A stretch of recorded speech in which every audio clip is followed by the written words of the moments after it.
आंखों में आंसू थे। नेशनल वॉर मेमोरियल में आजादी के बाद से शहीद हुए देश के सभी जाबाजों के नाम अंकित किए गए हैं। मुझे सेना के कुछ पूर्व जवानों ने पत्र लिखकर कहा है कि शहीदों की स्मृति के सामने प्रज्वलित हो रही अमर जवान ज्योति शहीदों की अमरता का प्रतीक है। सच में अमर जवान ज्योति की ही तरह हमारे शहीद, उनकी प्रेरणा और उनके योगदान भी अमर है। मैं आप सभी से कहूंगा, जब भी अवसर मिले नेशनल वॉर मेमोरियल जरूर जाएं। अपने परिवार और बच्चों को भी जरूर ले जाएं। यहाँ आपको एक अलग ऊर्जा और प्रेरणा का अनुभव होगा। साथियों, अमृत महोत्सव के इन आयोजनों के बीच देश में कई महत्वपूर्ण राष्ट्रीय पुरस्कार भी दिए गए। एक है प्रधानमंत्री राष्ट्रीय बाल पुरस्कार। ये पुरस्कार उन बच्चों को मिले जिन्होंने छोटी सी उम्र में साहसिक और प्रेरणादायी काम किए हैं। हम सबको अपने घरों में इन बच्चों के बारे में जरूर बताना चाहिए।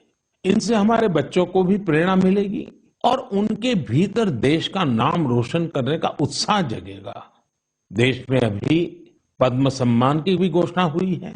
पद्म पुरस्कार पाने वाले में कई ऐसे नाम भी हैं जिनके बारे में बहुत कम लोग जानते हैं। ये हमारे देश के अनसंग हीरोज हैं, जिन्होंने साधारण परिस्थितियों में असाधारण काम किए हैं। जैसे कि उत्तराखंड की बसंती देवी जी को पद्मश्री से सम्मानित किया गया है।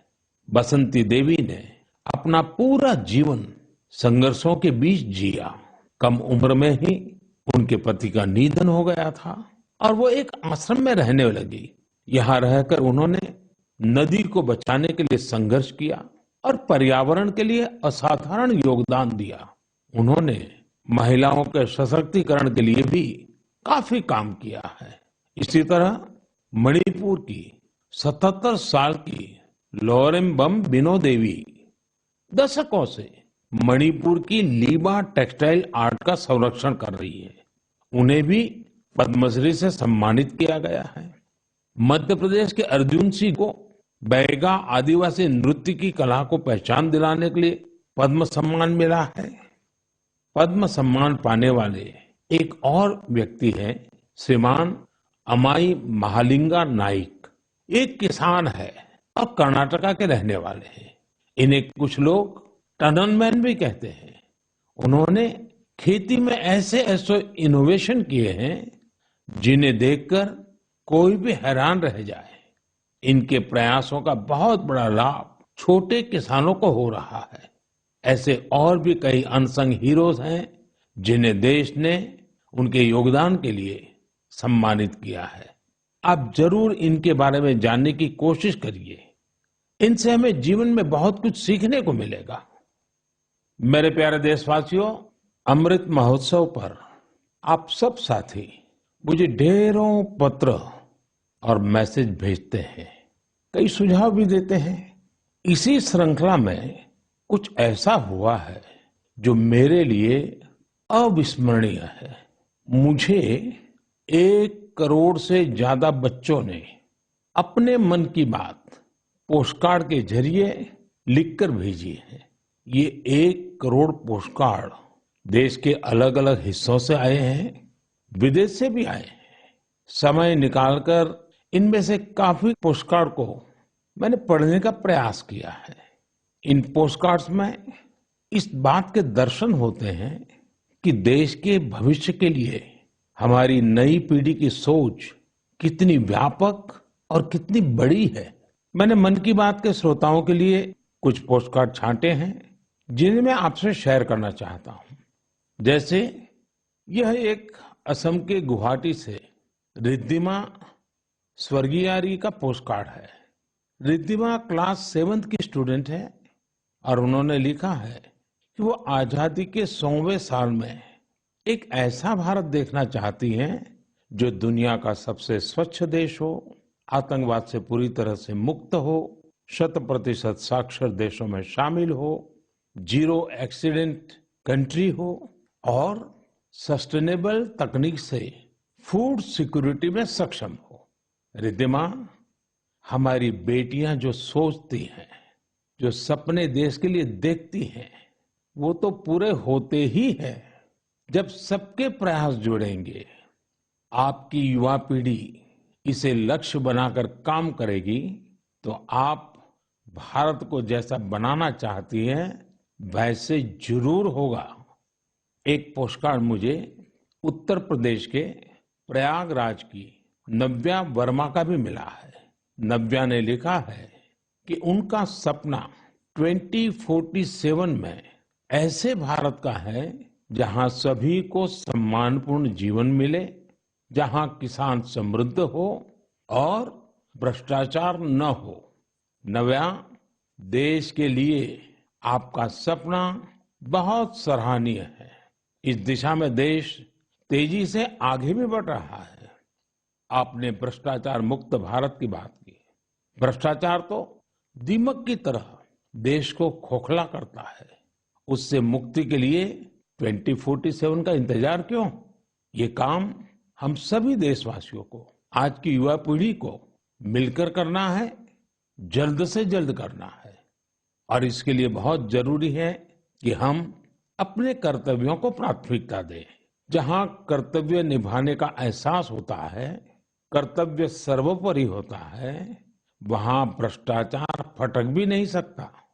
साथियों, एक और पोस्टकार्ड मेरे सामने है चेन्नई से मोहम्मद इब्राहिम का।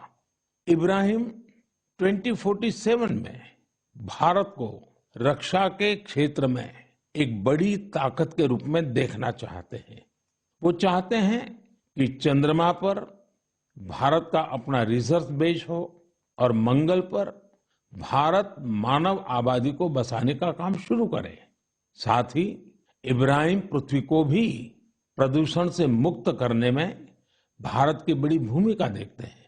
इब्राहिम, जिस देश के पास आप जैसे नौजवान हो, उसके लिए कुछ भी असंभव नहीं है। साथियों, मेरे सामने एक और पत्र है मध्य प्रदेश के रायसेन में सरस्वती विद्या मंदिर में क्लास 10 की छात्रा भावना का। सबसे पहले तो मैं भावना को कहूंगा कि आपने जिस तरह अपने पोस्टकार्ड को तिरंगे से सजाया है वो मुझे बहुत अच्छा लगा। भावना ने क्रांतिकारी शिरीष कुमार के बारे में लिखा है। साथियों, मुझे गोवा से लॉरेंशियो परेरा का पोस्टकार्ड भी मिला है। ये क्लास 12 की स्टूडेंट है। इनके पत्र का भी विषय है आजादी के अनसंग हीरोज।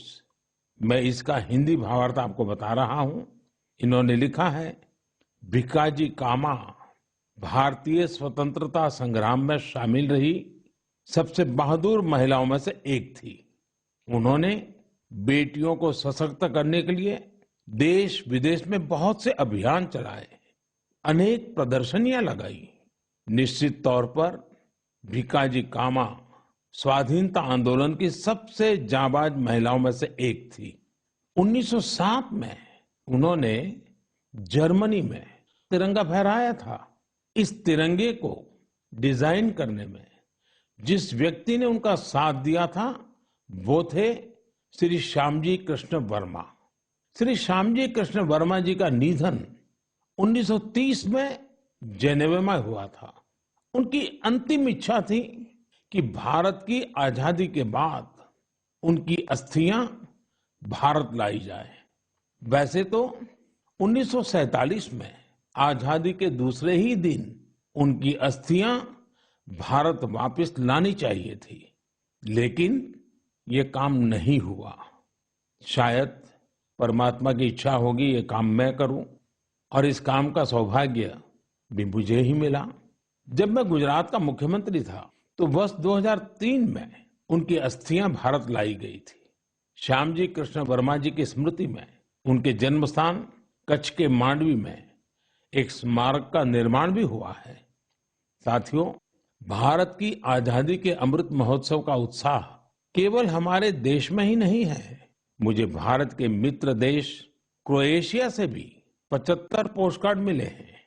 क्रोएशिया के जाग्रेब में school of applied arts and design के स्टूडेंट्स, उन्होंने ये 75 कार्ड्स भारत के लोगों के लिए भेजे हैं और अमृत महोत्सव की बधाई दी है। मैं आप सभी देशवासियों की तरफ से क्रोएशिया और वहां के लोगों को धन्यवाद देता हूं। मेरे प्यारे देशवासियों, भारत शिक्षा और ज्ञान की तपोभूमि रहा है। हमने शिक्षा को किताबी ज्ञान तक ही सीमित नहीं रखा, बल्कि इसे जीवन के एक समग्र अनुभव के तौर पर देखा है। हमारे देश की महान विभूतियों का भी शिक्षा से गहरा नाता रहा है। पंडित मदन मोहन मालवीय जी ने जहां बनारस हिंदू विश्वविद्यालय की स्थापना की, वहीं महात्मा गांधी ने गुजरात विद्यापीठ के निर्माण में अहम भूमिका निभाई। गुजरात के आणंद में एक बहुत ही प्यारी जगह है, वल्लभ विद्यानगर। सरदार पटेल के आग्रह पर उनके दो सहयोगियों भाई काका और भीखा भाई ने वहां युवाओं के लिए शिक्षा केंद्रों की स्थापना की। इसी तरह पश्चिम बंगाल में गुरुदेव रविंद्रनाथ टैगोर ने शांति निकेतन की स्थापना की।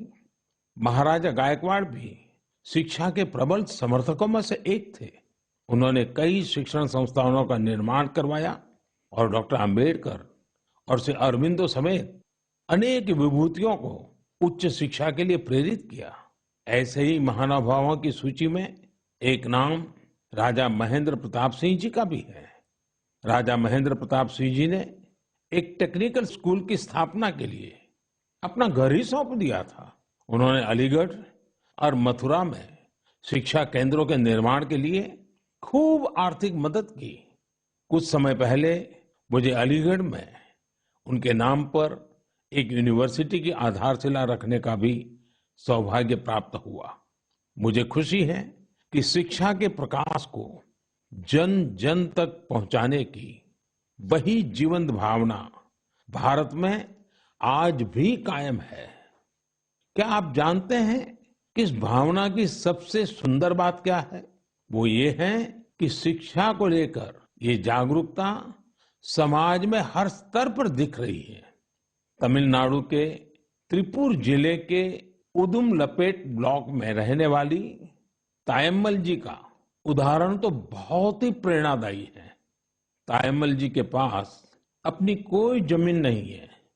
बरसों से इनका परिवार नारियल पानी बेचकर अपना गुजर बसर कर रहा है। आर्थिक स्थिति भले अच्छी ना हो, लेकिन तायम्मल जी ने अपने बेटे बेटी को पढ़ाने में कोई कसर बाकी नहीं छोड़ी थी।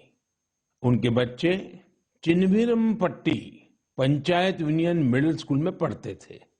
ऐसे ही एक दिन स्कूल में अभिभावकों के साथ मीटिंग में ये बात उठी कि कक्षाओं और स्कूल की स्थिति को सुधारा जाए, स्कूल इंफ्रास्ट्रक्चर को ठीक किया जाए। तायम्मल जी भी उस मीटिंग में थी। उन्होंने सब कुछ सुना। इसी बैठक में फिर चर्चा इन कामों के लिए पैसे की कमी पर आकर टिक गई।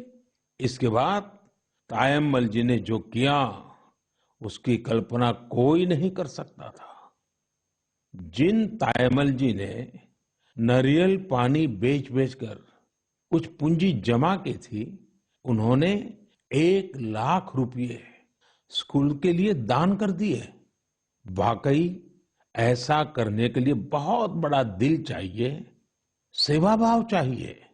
तायम्मल जी का कहना है, अभी जो स्कूल है उसमें 8वीं कक्षा तक की पढ़ाई होती है। अब जब स्कूल का इंफ्रास्ट्रक्चर सुधर जाएगा तो यहाँ हायर सेकेंडरी तक की पढ़ाई होने लगेगी।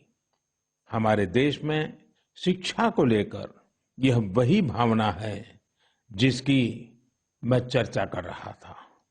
मुझे आईआईटी बीएचयू के एक एल्यूमिनस के इस तरह के दान के बारे में भी पता चला है। बीएचयू के पूर्व छात्र जय चौधरी जी ने आईआईटी बीएचयू फाउंडेशन को $1 मिलियन यानी करीब करीब 7.5 करोड़ रुपया डोनेट किए। साथियों, हमारे देश में अलग अलग क्षेत्रों से जुड़े बहुत सारे लोग हैं जो दूसरों की मदद कर समाज के प्रति अपनी जिम्मेदारी का निर्वाह कर रहे हैं। मुझे बेहद खुशी है कि इस तरह के प्रयास उच्च शिक्षा के क्षेत्र में, खासकर हमारी अलग-अलग आईआईटीज में निरंतर देखने को मिल रहे हैं। केंद्रीय विश्वविद्यालयों में भी इस प्रकार के प्रेरक उदाहरणों की कमी नहीं है। इस तरह के प्रयासों को और बढ़ाने के लिए पिछले साल सितंबर से देश में विद्यांजलि अभियान की शुरुआत हुई है। इसका उद्देश्य अलग-अलग संगठनों, सीएसआर और निजी क्षेत्र की भागीदारी से देश भर के स्कूलों में शिक्षा की गुणवत्ता में सुधार लाना है। विद्यांजलि सामुदायिक भागीदारी और ओनरशिप की भावना को आगे बढ़ा रही है। अपने स्कूल, कॉलेज से निरंतर जुड़े रहना, अपनी क्षमता के अनुसार कुछ न कुछ योगदान देना, यह एक ऐसी बात है जिसका संतोष और आनंद अनुभव लेकर ही पता चलता है। मेरे प्यारे देशवासियों, प्रकृति से प्रेम और हर जीव के लिए करुणा, ये हमारी संस्कृति भी है और सहज स्वभाव भी है। हमारे इन्हीं संस्कारों की झलक अभी हाल ही में तब दिखी जब मध्य प्रदेश के पेंच टाइगर रिजर्व में एक बाघिन ने दुनिया को अलविदा कर दिया। इस बाघिन को लोग कॉलर वाली बाघिन कहते थे। वन विभाग ने इसे T15 नाम दिया था। इस बाघिन की मृत्यु ने लोगों को इतना भावुक कर दिया जैसे उनका कोई अपना दुनिया छोड़ गया हो। लोगों ने बाकायदा उसका अंतिम संस्कार किया, उसे पूरे सम्मान और स्नेह के साथ विदाई दी। आपने भी ये तस्वीरें सोशल मीडिया में जरूर देखी होगी। पूरी दुनिया में प्रकृति और जीवों के लिए हम भारतीयों के इस प्यार की खूब सराहना हुई। कॉलर वाली बाघिन ने जीवन काल में 29 शावकों को जन्म दिया और 25 को पाल पोसकर बड़ा भी बनाया। हमने T15 के इस जीवन को भी सेलिब्रेट किया और जब उसने दुनिया छोड़ी तो उसे भावुक विदाई भी दी। यही तो भारत के लोगों की खूबी है। हम हर चेतन जीव से प्रेम का संबंध बना लेते हैं। ऐसा ही एक दृश्य हमें इस बार गणतंत्र दिवस की परेड में भी देखने को मिला। इस परेड में प्रेसिडेंट्स बॉडीगार्ड्स के चार्जर घोड़े विराट ने अपनी आखिरी परेड में हिस्सा लिया। घोड़ा विराट 2003 में राष्ट्रपति भवन आया था और हर बार गणतंत्र दिवस पर कमांडेंट चार्जर के तौर पर परेड को लीड करता था। जब किसी विदेशी राष्ट्राध्यक्ष का राष्ट्रपति भवन में स्वागत होता था, तब भी वो अपनी ये भूमिका निभाता था। इस वर्ष आर्मी डे पर घोड़े विराट को सेना प्रमुख द्वारा कॉज कमेंडेशन कार्ड भी दिया गया। विराट की विराट सेवाओं को देखते हुए उसकी सेवानिवृत्ति के बाद उतने ही भव्य तरीके से उसे विदाई दी गई।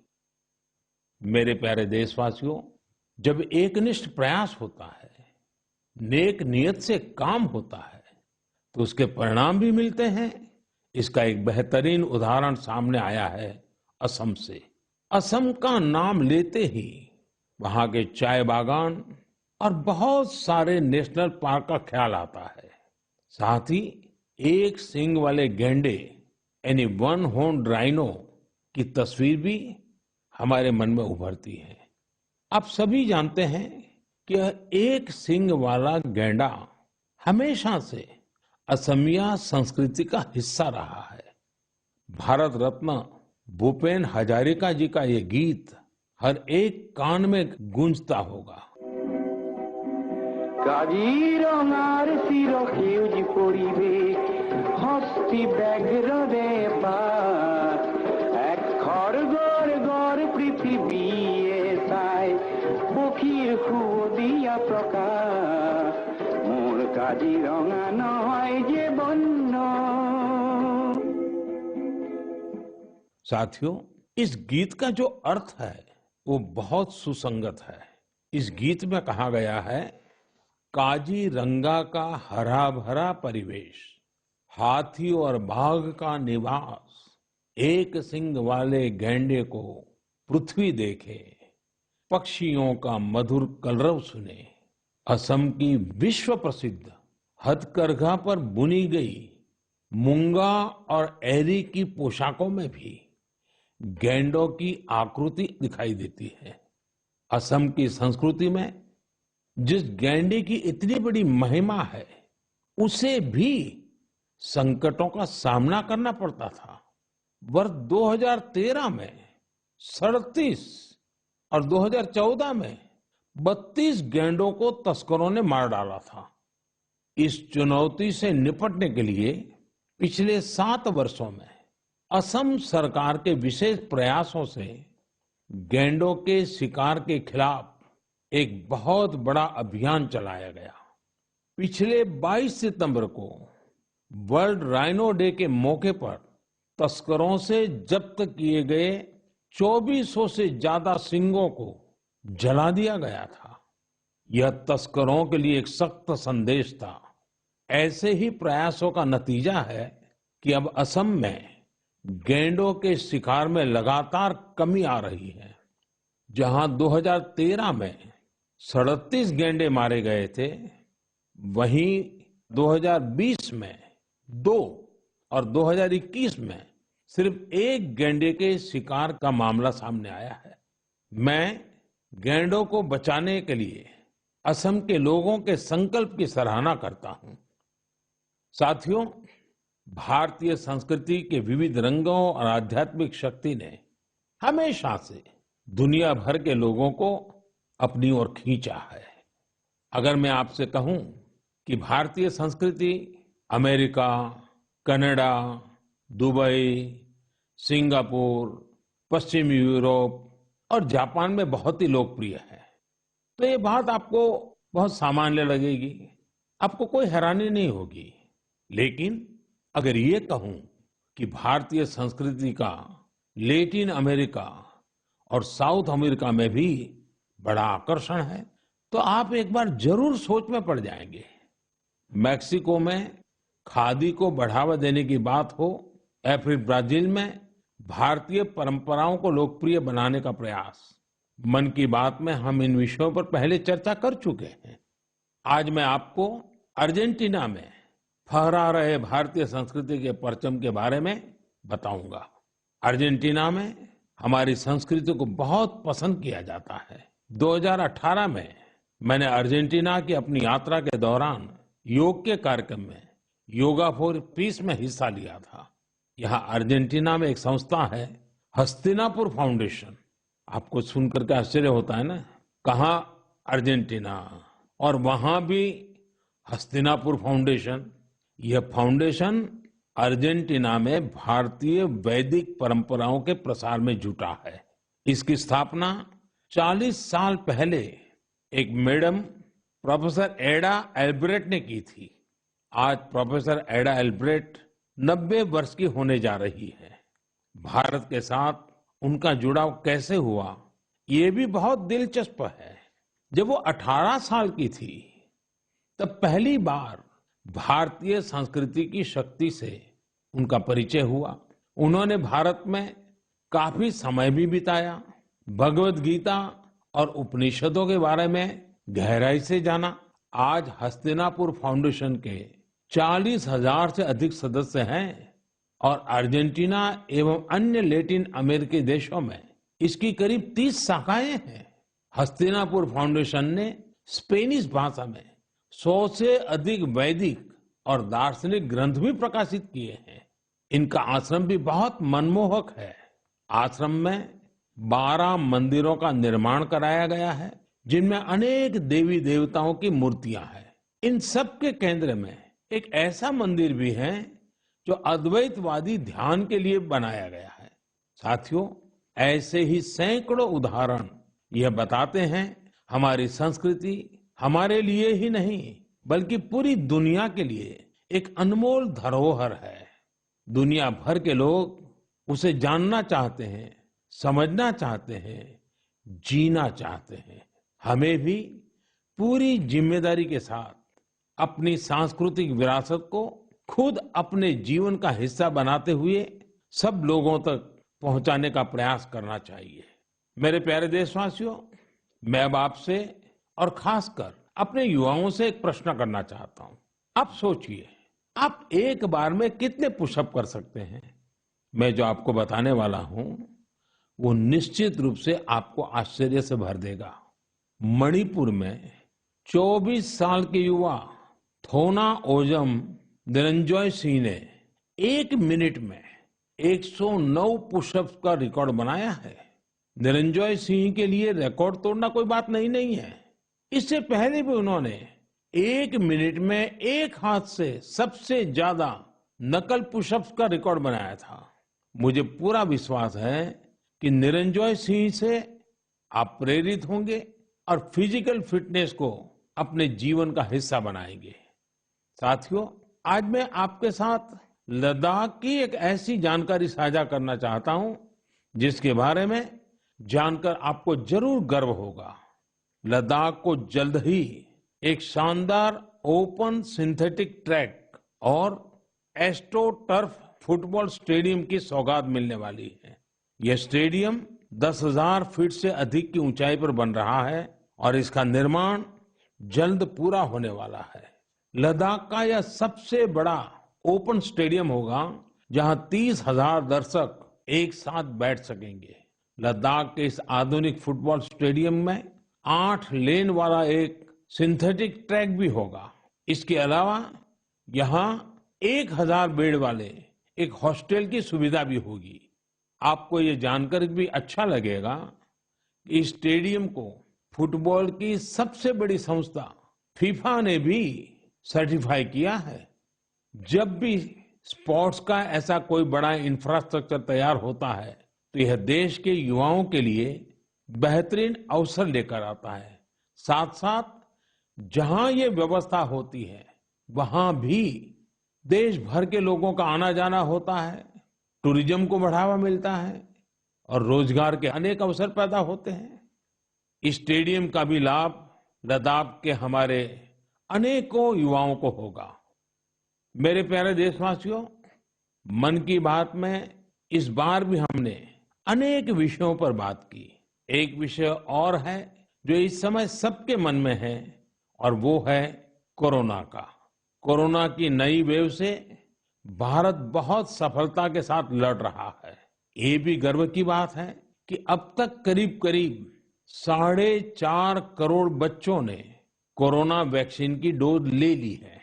इसका मतलब यह हुआ कि 15 से 18 साल की आयु वर्ग के लगभग 60% यूथ ने 3 से 4 हफ्ते में ही टीके लगवा लिए हैं। इससे न केवल हमारे युवाओं की रक्षा होगी बल्कि उन्हें पढ़ाई जारी रखने में भी मदद मिलेगी। एक और अच्छी बात ये भी है कि 20 दिन के भीतर ही 1 करोड़ लोगों ने प्रिकॉशन डोज भी ले ली है। अपने देश की वैक्सीन पर देशवासियों का ये भरोसा हमारी बहुत बड़ी ताकत है। अब तो कोरोना संक्रमण के केस भी कम होने शुरू हुए हैं। ये बहुत सकारात्मक संकेत है। लोग सुरक्षित रहें, देश की आर्थिक गतिविधियों की रफ्तार बनी रहे, हर देशवासी की यही कामना है। और आप तो जानते ही हैं, मन की बात में कुछ बातें मैं कहे बिना रह ही नहीं सकता हूं। जैसे स्वच्छता अभियान को हमें भूलना नहीं है, सिंगल यूज प्लास्टिक के खिलाफ अभियान को हमें और तेजी लानी जरूरी है। वोकल फॉर लोकल का मंत्र ये हमारी जिम्मेवारी है। हमें आत्मनिर्भर भारत अभियान के लिए जी जान से जुटे रहना है। हम सबके प्रयास से ही देश विकास की नई ऊंचाइयों पर पहुंचेगा। इसी कामना के साथ मैं आपसे विदा लेता हूं। बहुत